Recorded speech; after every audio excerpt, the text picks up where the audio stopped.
Hello. तो कैसे हैं आप लोग? आशा करता हूं कि आप लोग अच्छे होंगे, स्वस्थ होंगे और मस्त होंगे।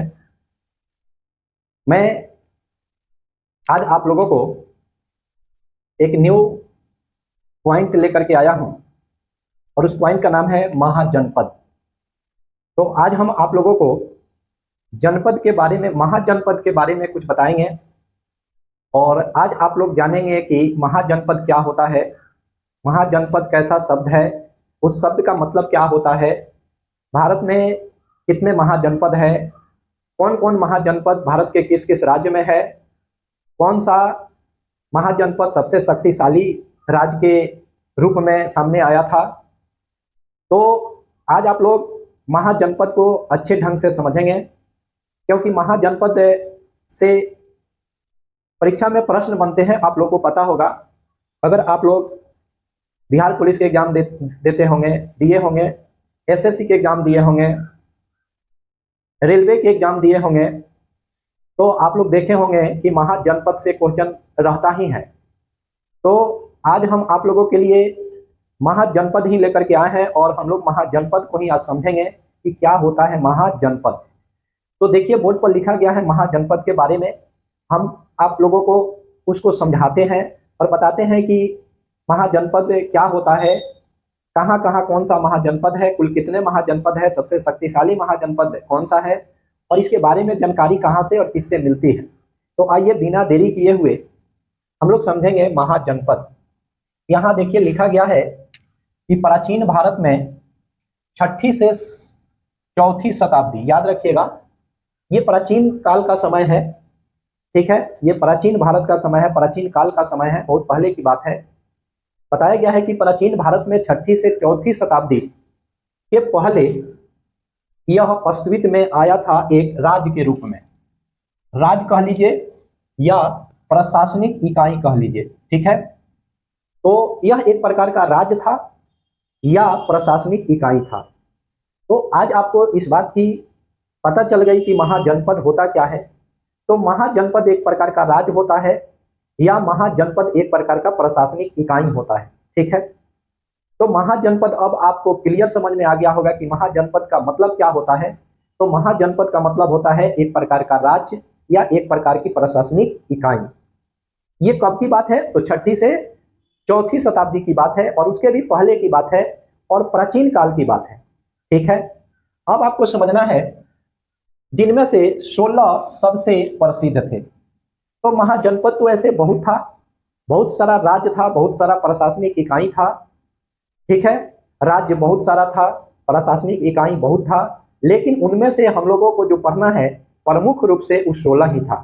तो महाजनपदों की संख्या कितनी थी? तो महाजनपदों की संख्या बहुत अधिक थी, लेकिन प्रमुख रूप से कितना था? 16। तो महाजनपदों की संख्या आप याद रखेंगे, 16 था, सबसे प्रमुख महाजनपद 16 था, ठीक है। 16 महाजनपदों की संख्या मुख्य रूप से 16 थी। अब यहां देखना है कि यह शब्द दो शब्दों से मिलकर बना है। महाजनपद जो शब्द है वो दो शब्द से मिलकर बना हुआ है, जिसमें सबसे पहला शब्द है महा। तो महा का मतलब होता है 12, ठीक है। महा का मतलब होता है 12 और इसके बाद आप देख सकते हैं और जनपद। तो जनपद का मतलब होता है जनता या राज्य का क्षेत्र। तो महाजनपद दो शब्दों से मिलकर बना है। महा, महा का मतलब होता है 12 और जनपद का मतलब होता है जनता या राज्य का क्षेत्र से बना है, ठीक है। तो यहां तक आपको क्लियर हो गई कि महाजनपद दो शब्दों से मिलकर बना होता है, जिसमें एक है महा, महा का मतलब होता है 12 और जनपद का मतलब होता है जनता या राज्य का क्षेत्र। यही दो शब्दों से मिलकर के बना है महाजनपद। और आपको बताया गया है कि महाजनपदों की संख्या बहुत अधिक थी, लेकिन प्रमुख रूप से 16 महाजनपद था, ठीक है। अब देखिए, इसका अर्थ होता है महान जनों का क्षेत्र। यानी महाजनपद का अर्थ क्या होता है? तो महाजनपद का अर्थ होता है महान जनों का क्षेत्र, ठीक है। तो महाजनपद का अर्थ आपको क्लियर हो गया कि महान जनों का क्षेत्र होता है महाजनपद का मतलब। ये राज्य, राजतंत्र या गणतंत्र हो सकते थे। मतलब इस पे, इस प्रशासनिक इकाई पे या इस राज्य पे राजा लोगों का वर्चस्व होता था, ठीक है। इसलिए हम लोग कह सकते हैं कि ये जो होता था ना, ये राजतंत्र भी होता था या फिर गणतंत्र भी होता था। तो अभी उस समय बहुत पहले की बात है, तो उस समय हर क्षेत्र पर राजा महाराजा का ही अधिकार होता था, इसलिए बताया गया है कि ये राज्य राजतंत्र या गणतंत्र हो सकते थे। ठीक है, स्वतंत्र नहीं था उस समय, याद रखिएगा उस समय ये वाला क्षेत्र स्वतंत्र नहीं था, ये गणतंत्र ही था या फिर राजतंत्र ही था। मतलब इस सभी पे राजा लोगों का ही क्या था, प्रभाव देखा जाता था। इसके बाद है मगध सबसे शक्तिशाली महाजनपद के रूप में था। याद रखिएगा, एकदम कंसेप्ट आपका क्लियर होना चाहिए, एकदम क्लियर करते चल रहे हैं कि 16 महाजनपद में सबसे शक्तिशाली महाजनपद का नाम क्या था। तो 16 महाजनपद में जो सबसे शक्तिशाली महाजनपद के रूप में उभर कर सामने आया था उसका नाम था मगध। ठीक है, मगध हम आगे बताएंगे कि मगध को हम लोग कहाँ के क्षेत्र देखते हैं, माने मगध वाला क्षेत्र को कहाँ है, मगध वाला क्षेत्र। ठीक है, तो 16 महाजनपदों में सबसे शक्तिशाली महाजनपद का नाम क्या था, तो मगध था। ठीक है, अब देखिए इसकी जानकारी आपको कहीं ना कहीं से तो मिलती होगी, तो देख लीजिएगा इसकी जानकारी एक ग्रंथ है अंगुतर निकाय, एक ग्रंथ का नाम है जिसका नाम है, एक ग्रंथ है जिसका नाम है अंगुतर निकाय।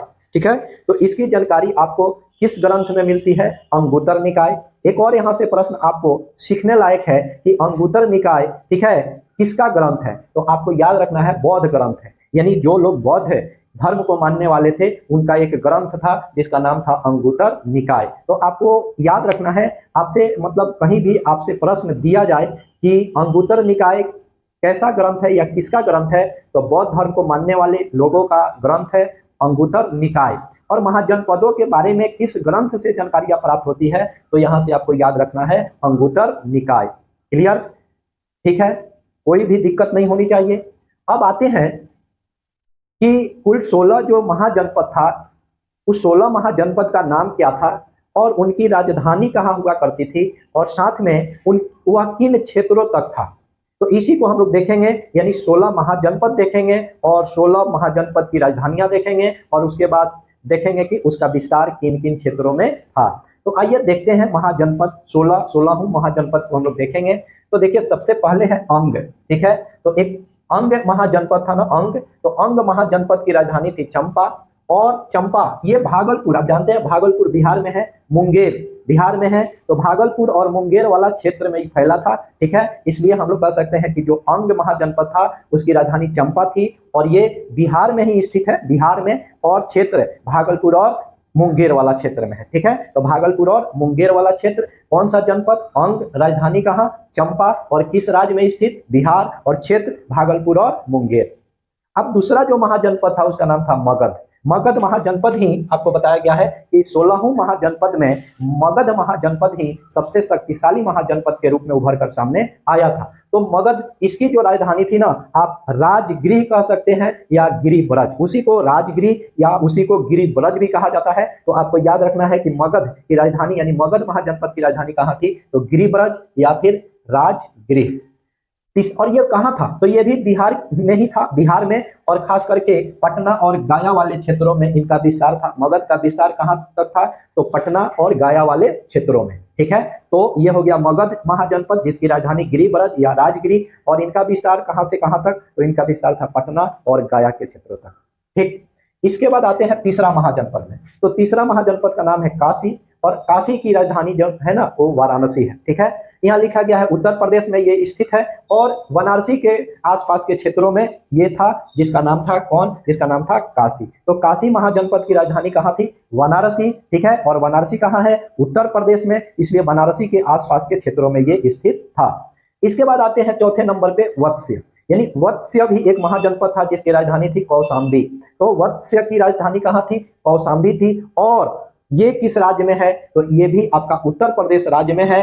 और इनका कहाँ तक क्षेत्र था, तो इनका क्षेत्र इलाहाबाद वाले क्षेत्र में विशेष करके देखा गया है। ठीक है, तो इलाहाबाद वाले क्षेत्र में इनका विशेष करके प्रभाव देखा गया था, किसका, वत्स्य का। तो वत्स्य की राजधानी कहाँ है, कौशाम्बी, और कौशाम्बी किस राज्य में है, तो उत्तर प्रदेश। 5वें नंबर पे आइएगा तो आपको देखने के लिए मिल जाएगा वज्जी, वज्जी संघ जिसका नाम था वज्जी।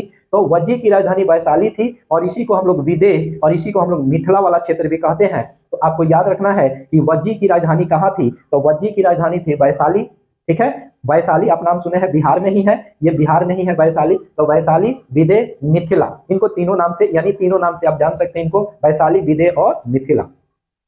अब देखिए ये किस राज्य में है ना, तो आपको पता है वैशाली जो है बिहार में ही है, तो बिहार राज्य में है। और इनका जो क्षेत्र था, ठीक है, इनका क्षेत्र यानी कहां तक इनका क्षेत्र पड़ता था, तो आप देख सकते हैं इनका क्षेत्र था मुजफ्फरपुर और दरभंगा वाला क्षेत्र, ठीक है। तो मुजफ्फरपुर और दरभंगा वाला क्षेत्र किस महाजनपद के अंतर्गत, तो वज्जी महाजनपद के अंतर्गत, ठीक है। इसके बाद आपको देखना है तो एक और महाजनपद का नाम आएगा जिसका नाम है कौशल।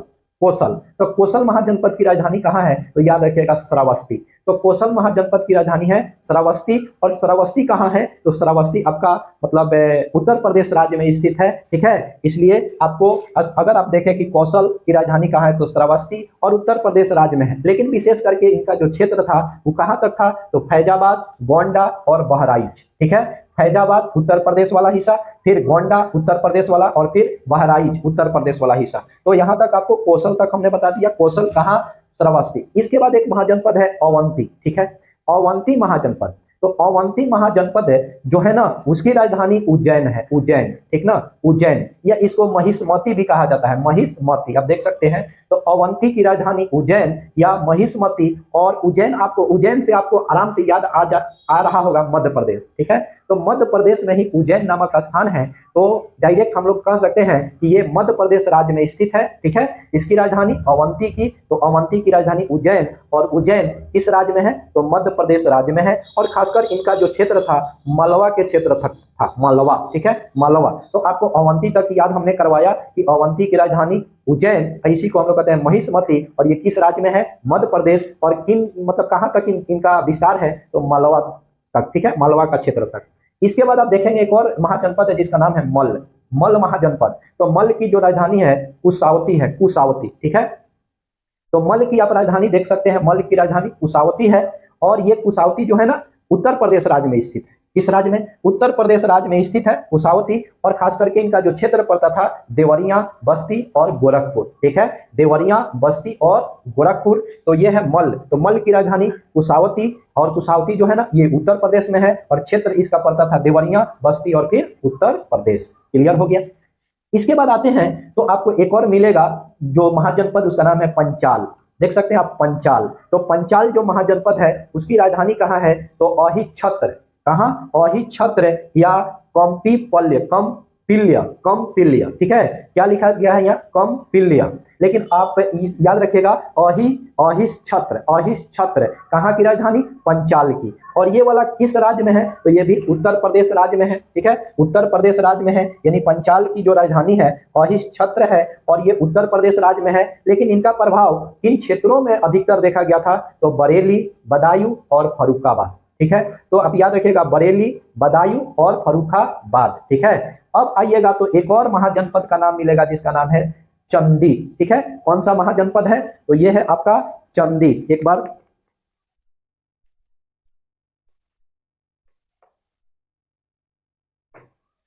नहीं, चंदी नहीं, ये चेदी है, आप देख सकते हैं थोड़ा सा, चंदी नहीं, ये चेदी महाजनपद है, ठीक है, चेदी महाजनपद है। तो चेदी महाजनपद की राजधानी शक्तिमती है, शक्तिमती। आप आराम से देखिए कि जो चेदी महाजनपद है, चेदी, उसकी राजधानी शक्तिमती है।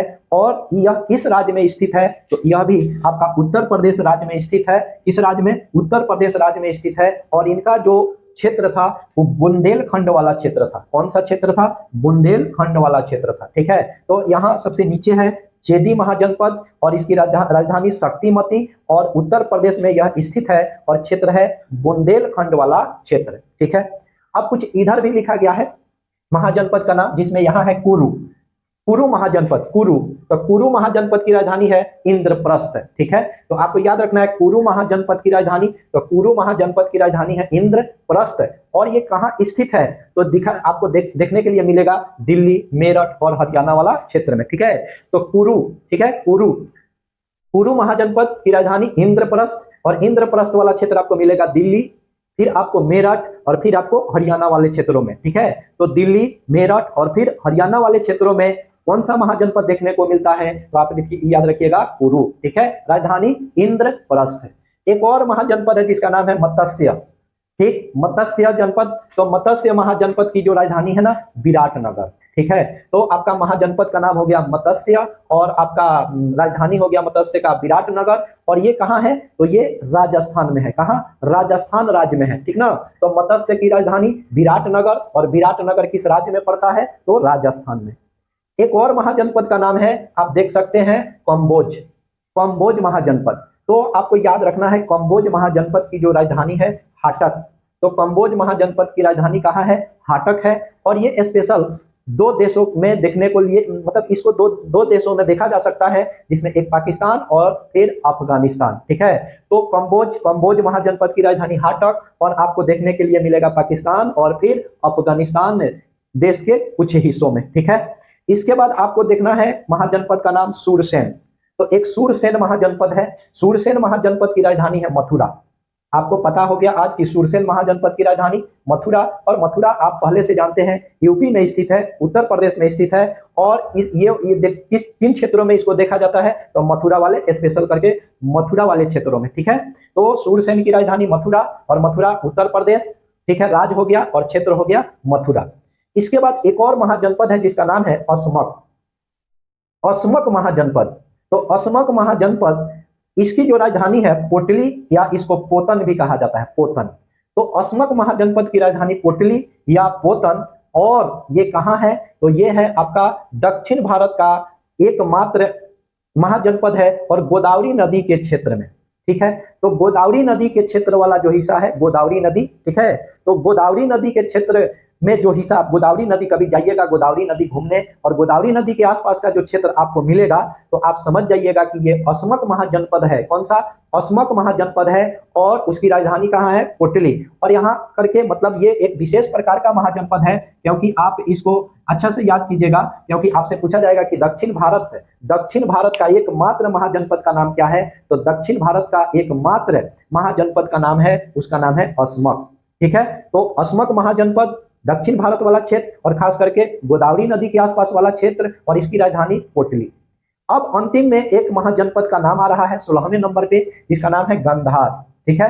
तो गंधार महाजनपद है ना, तो गंधार महाजनपद की राजधानी है तक्षशिला। क्या याद रखना है आपको, गंधार महाजनपद की राजधानी कहाँ है, तो तक्षशिला है। और तक्षशिला, ठीक है, किस देश में है, तो यहाँ दिखा रहा है पाकिस्तान, आपको देखने के लिए मिलेगा पाकिस्तान। तो पाकिस्तान में तक्षशिला वाला क्षेत्र है, ठीक है। और खास करके पाकिस्तान के दो शहरों, खास करके रावलपिंडी और फिर पेशावर, तो रावलपिंडी और पेशावर वाला क्षेत्र जो पाकिस्तान में है, वहीं पे आपको देखने के लिए मिलेगा गंधार, और गंधार की राजधानी आपको मिल जाएगी तक्षशिला, ठीक है। तो ये टोटल हमने आपको 16 महाजनपद को बताया, जिसमें से सबसे महत्वपूर्ण जो जनपद है, दो महत्वपूर्ण जनपद का नाम आप जरूर याद रखिएगा, भले और कोई याद हो या न हो, लेकिन यहाँ से 2-3 पॉइंट जरूर याद रखिएगा कि सबसे शक्तिशाली महाजनपद का नाम क्या है, तो सबसे शक्तिशाली महाजनपद का नाम आपका हो जाएगा मगध। तो मगध सबसे शक्तिशाली महाजनपद के अंतर्गत आता है, ठीक है। और दूसरी चीज आपको याद रखना है कि दक्षिण भारत का एकमात्र महाजनपद का नाम क्या है,